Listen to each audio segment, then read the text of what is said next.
세종시 갑 류재화 후보입니다. 큰 박수 부탁드립니다.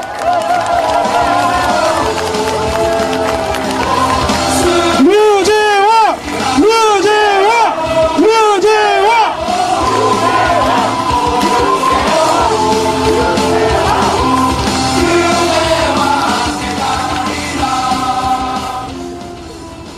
존경하는 세종시민 여러분, 사랑하는 세종시민 여러분, 자랑스러운 국민의힘 세종시 갑 국회의원 후보 류재화 인사드립니다.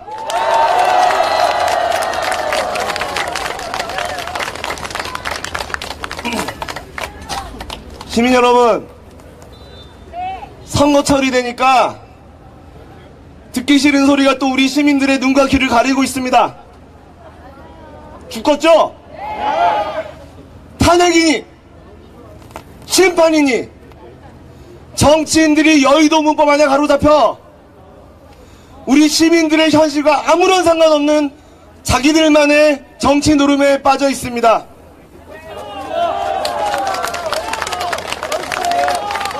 시민분들 만나면 쌈박질 그만하고 일 좀 해!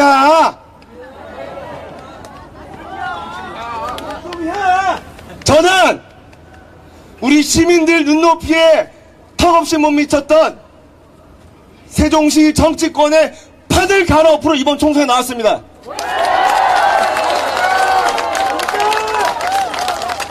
우리 주권자인 시민 무서운 줄 알고 시민 목소리에 귀 기울여 발빠르게 응답하는 정치하러 이번 총선 나왔습니다.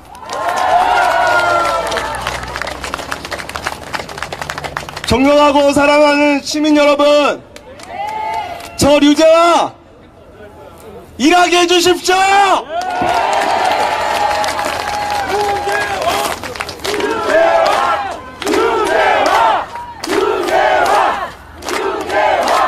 시민 여러분, 저 세종시에서 2016년부터 살며 여기서 아이 둘 낳고 2살, 4살짜리 아들내미 둘 키우고 돈 벌고 그렇게 살고 있는 보통 세종시민, 진짜 세종시민입니다. 우리 시민 여러분, 이제까지 정치인들이 말로만 행정수도 끝없는 희망 고문에 이제 인내심이 바닥나 있는 거 누구보다 제가 잘 압니다. 못 참을만 하면 찔끔, 도저히 안 되겠다 싶으면 찔끔. 뭐 세종시민 가지고 장난합니까?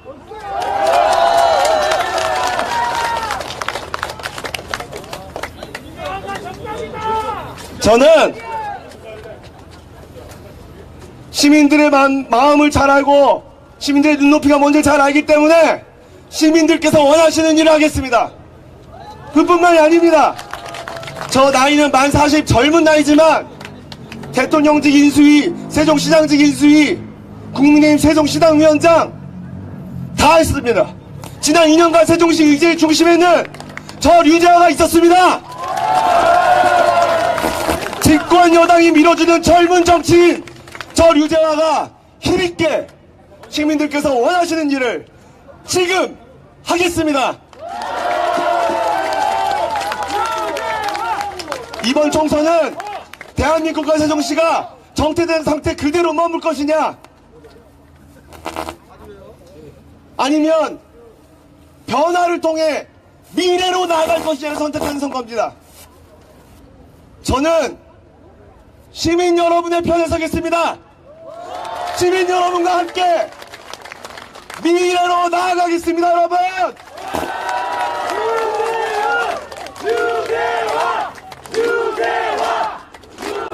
제 아이 둘의 고향은, 얘들아 니네 고향이 어디니? 물으면 세종시요 이렇게 얘기합니다.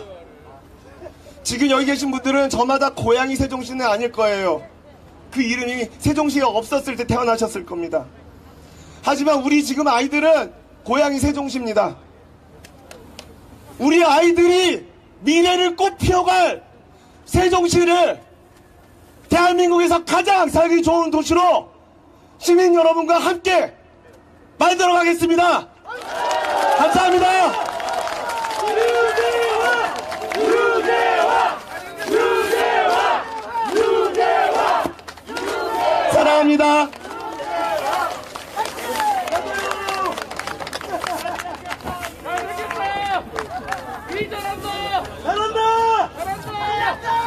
언제나 시민 곁에서 시민평이 되어줄 세종의 젊은 일꾼 류재화입니다. 큰 목소리로 요청해 주십시오. 류재화! 류재화!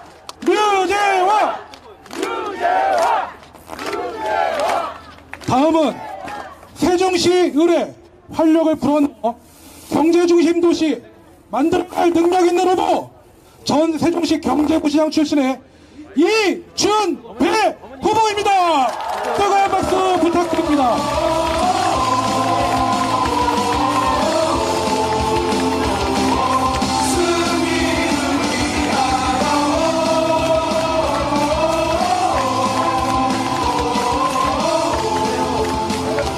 위대한 대한민국 국민 여러분, 위대한 세종시민 여러분, 저 세종을 자랑스러운 국민의힘 후보 이준배입니다.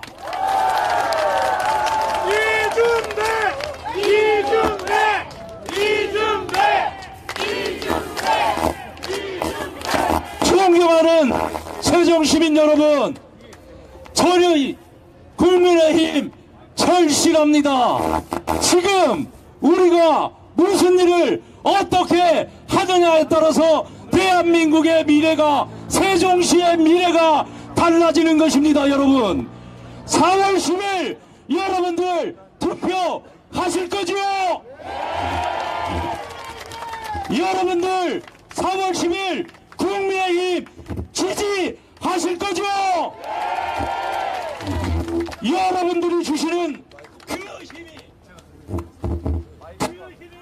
우리 국민의 힘입니다.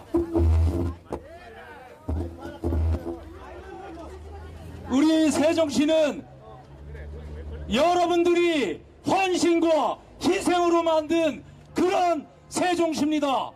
세종시 출범 이래 국가 균형 발전을 통해서 국가 경쟁력을 만들기 위해 우리 영기군의 원주민들이 희생과 헌신으로 이 땅을 내줘 지금의 세종시가 된 겁니다. 맞죠, 여러분? 언제까지 우리가 행정수도만을 고집하고 행정수도가 완성이 되냐고 우리 국민들이, 시민들이 기다려야 합니까? 이제 우리 국민의힘이 바로 지금 즉시 우리 행정수도를 완성하는데 여러분들과 함께 하겠습니다. 여러분,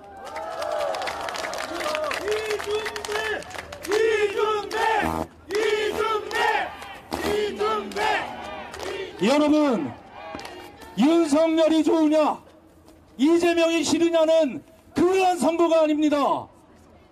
우리가 도덕과 가치를 잊고 많은 것들을 우리 어린 아이들에게 공정하게 세상을 살으라고 가르치느냐, 아니면 누군가를 사지에 몰아넣고 누군가에게 뺏어서 성공을 해야 되는 그 길을 선택하느냐를 가르치는 선거입니다. 여러분,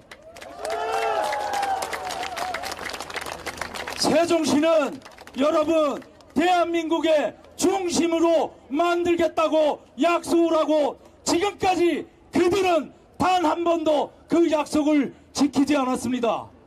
그러나 힘있는 여당, 대통령, 세종시 시장, 우리 둘 국회의원 반드시 여러분들께 모든 것들을 약속이 아닌 실천으로, 그리고 약속이 아닌 행동으로 여러분들께 보내드리겠습니다. 여러분,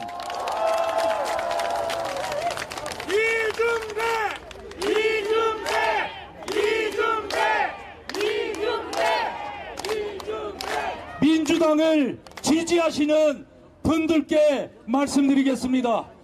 여러분들이 생각하는 과거의 민주당이냐, 그것이 여러분들 생각이라면 생각을 바꿔주십시오.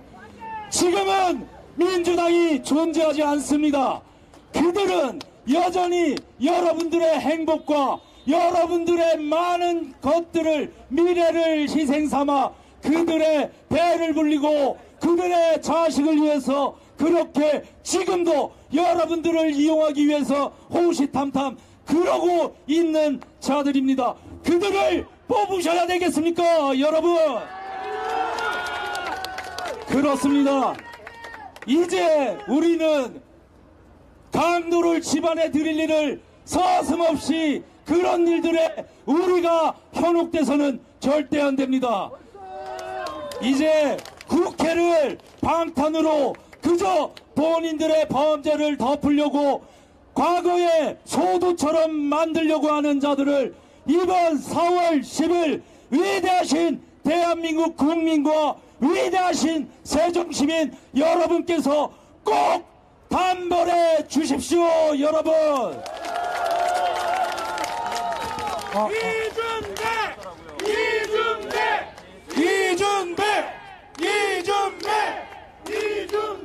저 이준배가 유재화 후보와 저 이준배가 힘있는 우리 윤석열 대통령과 최민호 시장과 그리고 이 앞에 계신 우리 광역시의원들과 반드시 약속이 아니라 실천으로 여러분께 돌려드리겠습니다, 여러분.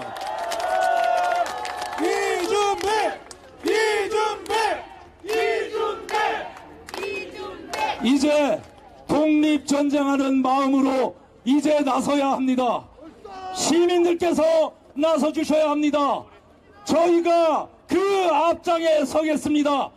비겁하게 시민들 앞에 국민들 앞에 뒤에 숨어서 절대 저희가 비겁해지지 않겠습니다. 국회의원 의석 2개뿐이 안 됩니다. 두 자리뿐이 없는 세종시 의석수지만 반드시 100명의 가치로 여러분들께 돌려드리고 유재화 후보와 제가 여러분의 힘으로 국회로 가겠습니다, 여러분.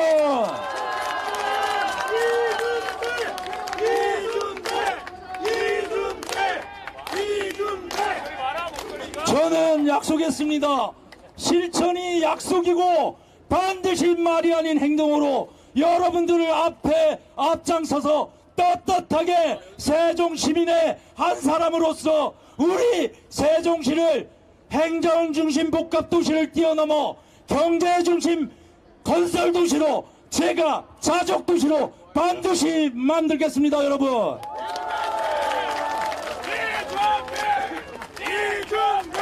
우리 유재화 후보 반드시 남쪽을 행정수도로 완성할 것입니다. 저 이준배 반드시 북쪽을 경제수도로 만들겠습니다. 남행 북경을 통해서 반드시 우리 세종이 자족도시를 그리고 제2의 수도가 될 수 있도록 저와 우리 유재화 후보를 국회로 보내주십시오, 여러분.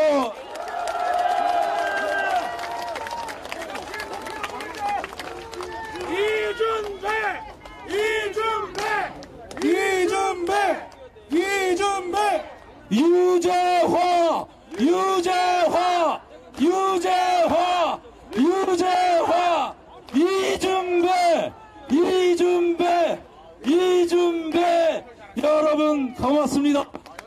우리 국민의힘 여러분들의 힘입니다. 여러분들이 국민의힘에 힘을 주시면 국민의힘은 반드시 그 힘을 여러분들에게 반드시 돌려드리겠습니다, 여러분. 지난 8년 동안 세종 시민들은 그들에게 일당의 권한을 줬습니다. 대통령, 국무총리, 국회의원, 시장, 18석의 17석의 광역시의원까지 일당으로 세종시를 시민들께 반드시 돌려달라는 염원을 담아서 그들에게 여러분들의 힘을 고스란히 다 몰아줬습니다. 그러나 지금 여러분들 어떻습니까? 행복하십니까? 여러분들 그 힘을 그들이 여러분들을 위해 썼습니까? 그들은 그들과 그들의 자손과 그들의 자식을 위해서 우리가 준 그 힘을 그들이 마음대로 그렇게 쓰게 이제는 4월 10일 반드시 막아주셔야 합니다, 여러분. 오늘 한동훈 비대위원장이 오십니다. 그분이 왜 오십니까, 여러분? 유세동으로 오십니까? 아닙니다. 우리는 약속이 아니라 실천이라는 것을 반드시 이 자리에서 증명해 보이기 위해서 오늘 오시는 겁니다. 맞죠?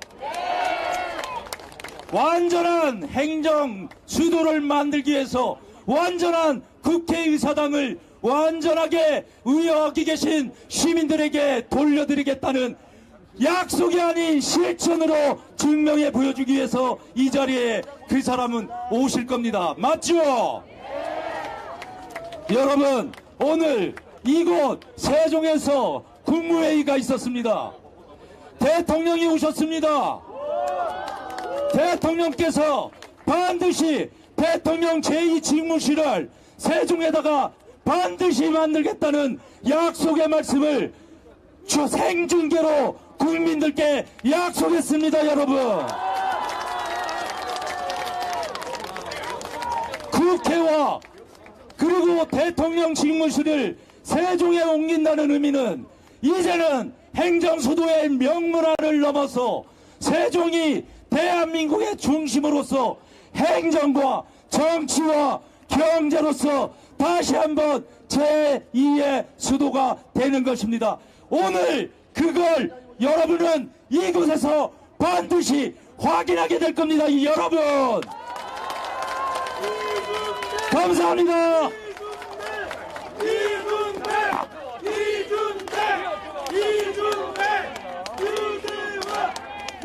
여러분, 잠시 후에는 한동훈 총괄선대위원장님이 직접 국회 세종시 국회의사당 완전 이전을 약속하는 국민 택배를 전달하러 오실 예정입니다.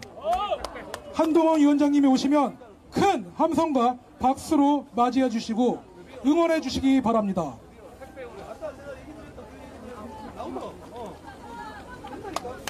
여러분, 잠시 후에는 한동훈 총괄선대위원장님이 직접 국회 세종시 완전 이전을 약속하는 국민 택배를 전달하러 오실 예정입니다. 한동훈 위원장님이 오시면 큰 함성과 박수로 맞아주시고 응원해 주시기 부탁드립니다.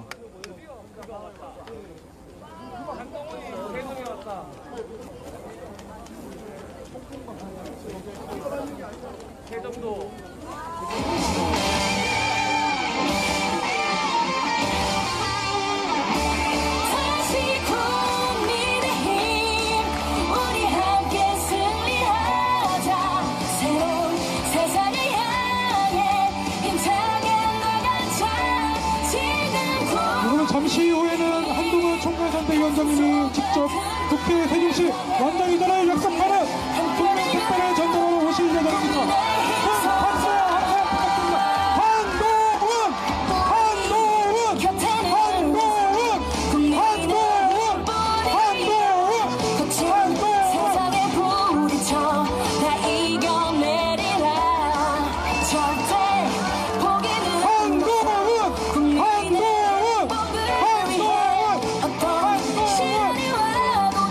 여러분, 계속 박수와 함성 부탁드립니다. 한동훈! 한동훈!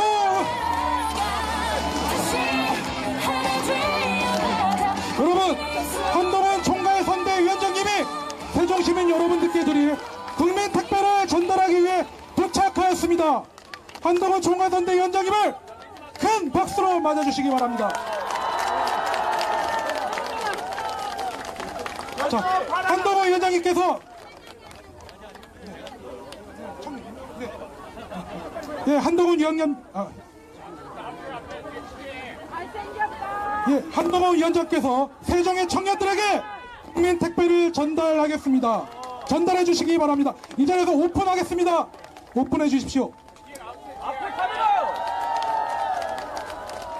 네, 세종 국회의사당 모형입니다.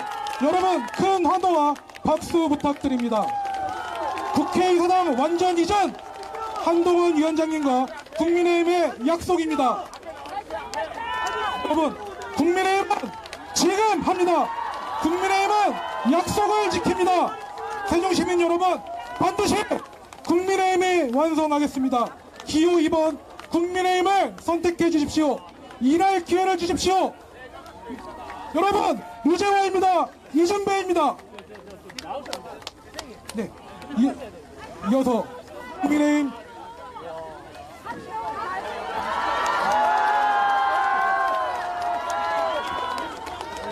전쟁을 감옥으로!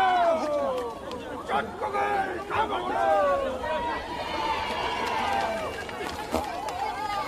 포기한 지금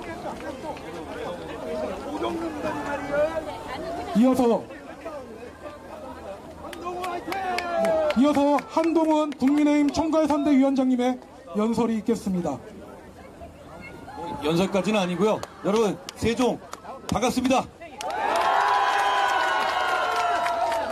여러분, 세종의 국회의사당에 완전히 이전되는 것의 의미를 어떻게 생각하십니까? 그냥 좋은 게 아니라 바로 충청 세종이 대한민국의 새로운 중심으로 완전히 다른 곳으로 새 출발하는 겁니다. 여러분, 그걸 원하십니까? 저는 그것이 오히려 국회의사당에 있어서 서울이 개발 못했던 부분도 해소할 수 있고, 그리고 여의도의 구태 정치를 완전히 해소하고 새로 출발하는 상징적 의미도 있는, 거기에 덧붙여서 결정적으로 세종을 대한민국의 중심으로 바꿀 것이라고 확신합니다. 그걸 위해서는 그걸 원하시면 저희를 선택해 주십시오. 저는 약속했습니다. 선택해 주시면 반드시 지킵니다. 어려울 것 없습니다. 이미 부지도 나와 있지 않습니까? 왜 이렇게 좋은 땅에 좋은 위치가 있는데 중복해서 나랏돈 씁니까? 서울 그곳은 새롭게 개발할 겁니다. 그리고 이곳은 대한민국 입법 정치의 완전한 처음이자 끝, 전부가 될 겁니다. 제가 국민들께 필요한 공약들을 계속 발표하고 있는데요. 어제 제가 이런 공약을 발표했습니다. 자영업자들에게 육아휴직 제도를 허용하겠다, 확대하겠다, 이런 공약을 발표했었습니다. 기억나십니까? 보통 이런 공약이 지나가면 좋다, 관련한 분들이 좋다 이렇게 넘어가는데, 이거에 대해서 마치 더불어민주당 쪽에서 지령 내리듯이 마치 제가 무식해서 현실도 모르고 이런 공약을 냈다고 비아냥거리는 식으로 이렇게 게시판 같은 데 퍼뜨리고 있더라고요. 자영업자가 육아휴직 갖는다는 게 말이 되냐? 자영업자가 그러면 도너츠는 누가 굽냐? 이런 얘기인데요. 여러분, 그게 말이 됩니까?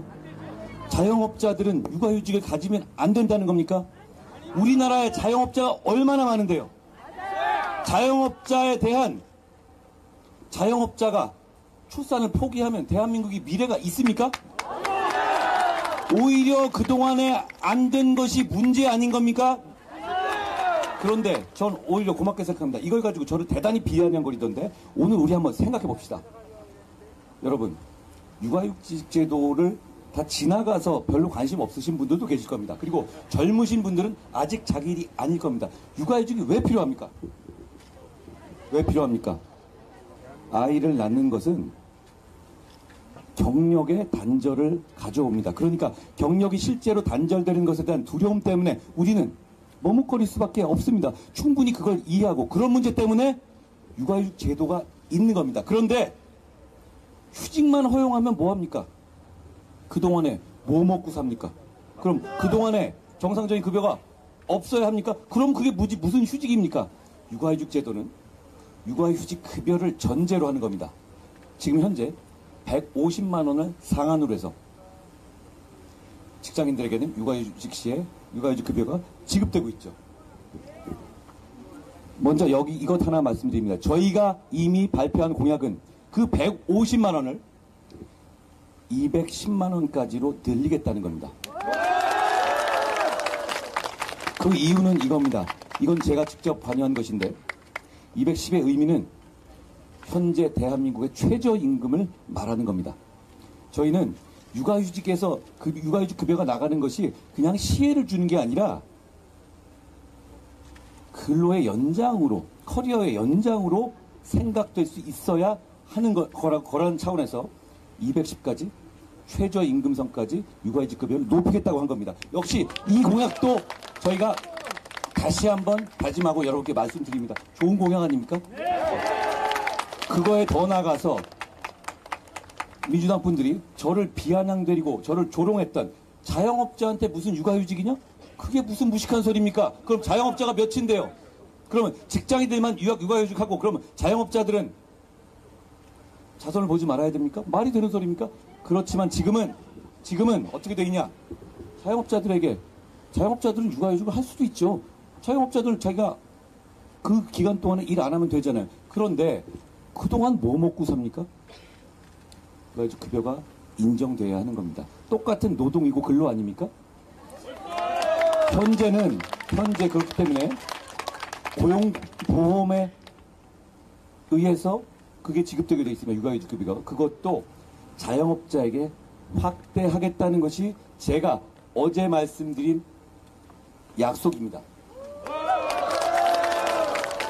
그리고 그 재원이 부족해지는 부분에 대해서는 국가가 보조하겠다는 것이 국가가 그 고용보험료를 급격하게 상승하지 않도록 국가가 보조하겠다는 것이 저의 어제의 약속입니다. 여러분, 여기에 더불어민주당이나 그쪽 사람들의 비아냥을 사거나 조롱을 당한 어떤 부분이 있습니까? 이게 대한민국의 발전적 방향에 져야 되는 겁니까? 맞는 겁니까? 저는 대한민국이 이렇게 나가야 된다고 생각합니다. 자영업이 정말 많고 자영업자들이 대한민국을 이끌어가고 있습니다. 자영업자들도 커리어의 중단 그리고 생업의 걱정을 덜하면서 출산하고 아이를 키울 수 있어야 대한민국이 발전합니다. 저희의 약속입니다. 이 약속을 이런 약속을 하는 저희와 저희를 비아냥거리고 조롱하는 측과 누가 국민을 위하는 정치를 하는 것인지 여러분 판단해 주십시오.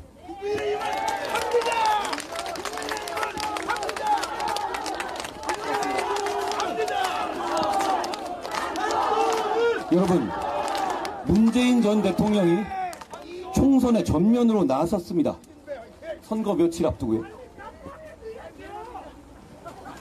70년을 살았지만 지금보다 지금 이런 정보 못 봤다? 이런 얘기를 하는 거잖아요. 기억력이 나쁘신 것 같습니다. 우리가 생각하는 최악의 정부는 바로 문재인 정부였습니다. 기억나지 않습니까?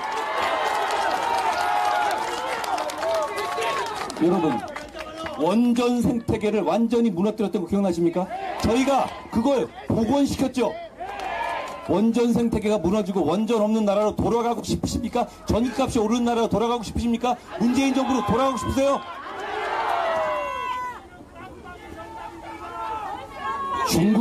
중국의 혼밥 외교하고 무시당하고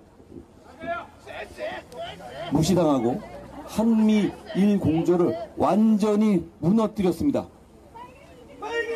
국뽕 외교했습니다. 국익을 생각하지 않는 외교를 했죠.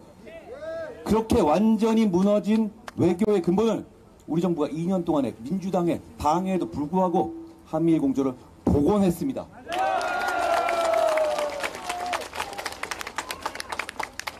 다시 쉐쉐 외교하는 문재인 정부로 되돌아가겠습니까? 그래야 되겠습니까? 그럴 수 없지 않겠습니까? 여러분, 화물연대 늘 있었던 때법식 파업 그리고 건설 현장에서의 폭력적인 노조 활동을 빙자한 건폭 행동, 이런 때법들 그동안 수십 년간 그대로 좋은 게 좋은 거다고 넘어갔고 여 피해는 우리들이 모두 봤습니다. 그거 우리 정부가 들어와서 원칙을 지키는 대응을 하는 선례를 만들었습니다. 여러분, 다시 문재인 정부 돌아가서 그 사람들이 마구 들어눕는 거 그런 시대로 돌아가고 싶으십니까?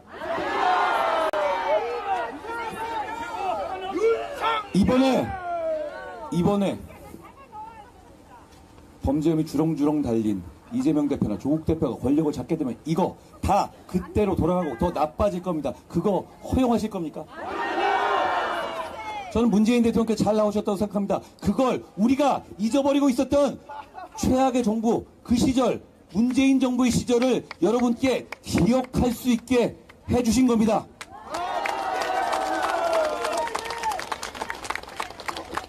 저희가 맡겠습니다. 저희가 맡겠습니다. 여러분, 이번 선거는 해방 이래 가장 중요한 선거일지도 모릅니다. 이번 선거를 통해서 저분들은 헌법을 200석을 얘기하는 이유가 그거 아닙니까? 헌법을 바꾸려 될 겁니다. 헌법에서 자유민주주의 기본 질서인 헌법을 자유를 빼려 할 겁니다. 그게 과장입니까? 그건 과장이 아니에요. 왜냐하면 바로 그 문재인 정부가 그거 실제로 추진했지 않았습니까? 그거 막아야 되지 않겠습니까? 범죄자들이 여러분처럼 법을 지키면서 하는 선량한 시민들을 우롱하고 지배하려 드는 것을 막아야 되지 않겠습니까? 저는 이참에 한 가지 다시 한번 물어보겠습니다. 조국 대표가 지금 정치하겠다고 나서고 있죠? 깃발 드내면서 모든 사람을 조롱하고 있죠? 그러려면 그걸 얘기해야 됩니다. 그 사람 수두룩하게 들어간 범죄 혐의가 나올 때마다 웅동학원, 비리 드러나자 웅동학원 헌납하겠다고 했습니다. 받은 장학금이나 미공개 정보로 이용으로 통해서 얻은 수익 반환하겠다고 했습니다. 저는 그거 반환했다는 소식을 못 들어봤습니다. 기자 여러분 혹시 그거 들어보셨어요? 조국 일가가 그거 한 푼이라도 반환했다는 얘기 들어보셨습니까? 물어봐 주십시오. 제가 언론인들께 요청드립니다. 물어봐 주세요. 왜 안 물어보십니까? 물어봐 주시기를 저는 요청드립니다. 왜 자기 약속을 안 지키고 자기 죄를 반성한다는 의미에서 약속했던 재산 헌납들을 안 하는지. 시간은 충분했습니다. 5년 가까이 지나지 않았습니까? 그래놓고 어떻게 뻔뻔하게 여러분의 리더가 되겠다고 나설 수 있는지 물어봐 주십시오. 이건 아니 그렇게 세상에 거짓말 할 수도 거짓말을 하면서 하는 사람도 있습니다. 그러면 자기가 집에서 살아야죠. 왜 나와서 여러분을 속이고 여러분 상대로 영업하려고 듭니까? 그분이 이렇게 얘기했습니다. 저는 이런 정치가 있을 거라고 상상도 못했습니다. 조국 대표가 이렇게 얘기했죠. 자기 감옥 갈 것 같은데 이미 재판에 2심까지 실형이 나왔잖아요. 2년입니다. 우리랑 똑같이 2년입니다. 그런데 감옥 가면 좋다. 운동한다. 독서하겠다 이랬습니다. 저는 그분이 감옥 가서 뭐 할지 뻔히 알겠습니다. 그분의 배우자는 우리가 정말로 분노했던 그 사건으로 수감 생활하면서 수억 원의 영치금을 지지자들로부터 받아 챙겼습니다. 그런 적이 없습니다. 어떻게 영치금이 수억에 이릅니까? 어떻게 감옥 가서도 장사를 합니까? 조국 대표가 정해진 수순대로 감옥에 들어간다면 어떤 일이 벌어지겠습니까? 그 사람은 감옥에 들어가서도 마치 자기가 정치 지도자인 척 하면서 영치금 받아 뜯고 책 써서 책 받아 풀 겁니다. 옥중수의 같은 거 쓸 겁니다. 그런데 여러분 우리 한번 생각해 봅시다. 무슨 독립운동하다 감옥 가는 겁니까? 조국의 죄명이 뭡니까? 조국이 독립운동하는 겁니까? 조금 더 나아가 봅시다. 민주화 운동하는 겁니까? 파렴치 잡범 아닙니까? 잡범이 감옥 가기 직전에 여러분이 표를 달라고 하고 감옥 가서도 정치활동을 계속 하겠다고 하고 있습니다. 이걸 허용해야 합니까? 정말 중요한 선거입니다. 이게 여러분께서 나서주지 않으면 진짜 이런 일이 생길 겁니다. 그러기 위해서 제가 한 가지 제안을 드립니다. 여러분 정말 오래된 말 같고 저도 제가 제 입에서 이런 말 할 줄 몰랐는데요. 여러분 뭉치면 살고 흩어지면 죽습니다. 틀린 말이 아닙니다. 여러분 우리가 지금 상식적이고 자유로운 우리 같은 사람들은 생각이 다양합니다.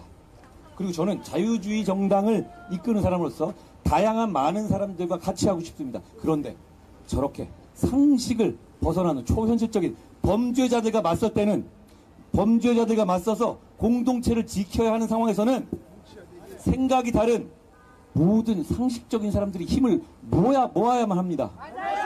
그러지 않으면 극단주의자들이 우리를 이 세상을 지배하게 될 겁니다. 그렇기 때문에 저는 호소드립니다.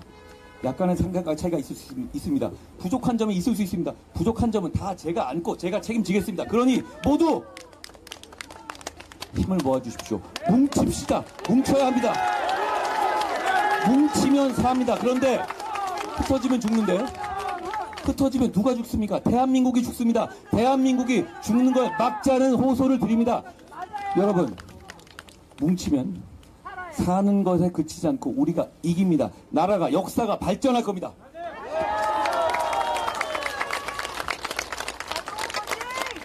세종이, 충청이 새로운 출발을 하는 겁니다. 여러분, 그냥 분점처럼 서울에 다 있고 그냥 지역민들을 분위기 맞추려고 분점 형식으로 툭툭툭 몇 개 건물 지어놓은 거, 이게 진짜 여러분들한테 여러분들의 생각과 여러분들의 진짜 중심으로서 중심의 역할을 하고 싶은 세종민들의 생각에 맞는 겁니까? 맞지 않습니다. 그건 그냥 우리 같은 공무원들이 아닙니다. 제가 전직 공무원이죠. 왔다 갔다 길에서 버는 시간만 많아질 뿐이죠. 국회도 분점 형식으로 나눠 있으면 왔다 갔다 기름값만 더 들 겁니다. 그렇지 않습니까? 완전히 옮기면 어떻게 되겠습니까? 완전히 옮기면 어떻게 되겠습니까? 바로 이곳이 생활과 토론과 상업과 주거의 진짜 중심이 되는 겁니다. 워싱턴 DC 같은 곳이 충청에 세종에 생기면 그 주위 도시들이 발전하겠습니까? 안 하겠습니까?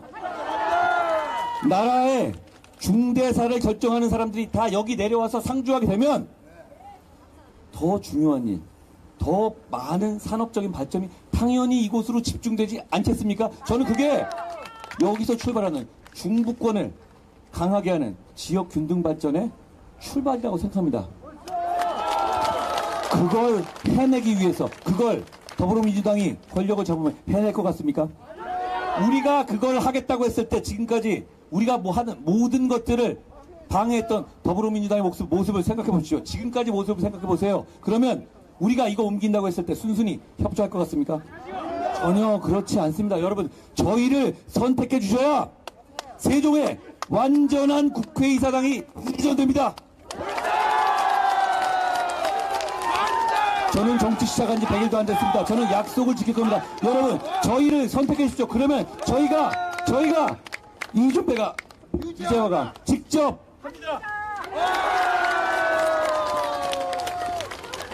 고맙습니다. 제가 세종에 와보니까 정말 계획된 도시고 아름다운 도시고 발전한 일만 남은 것 같습니다. 미국 가보면 워싱턴 DC가 딱 이렇잖아요. 그런데 국회가 완전히 이전되면 정말 그냥 허울뿐인 워싱턴 DC가 아니라 진짜 대한민국의 워싱턴 DC가 됩니다.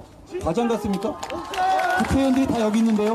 국회의원들에게 얘기와서 행정부가 다 직접 와야 되는데요. 모든 회의가 여기서 열리고 모든 언론이 그걸 집중적으로 취재하게 되는데요. 무슨 몇몇 파견와 있는 게 아니에요. 진짜 백이 중심이 되는 겁니다. 그걸 저와 우리 국민의힘 이준배와 유재하가 실현할 수 있게 해주십시오. 얼마 안 남았습니다.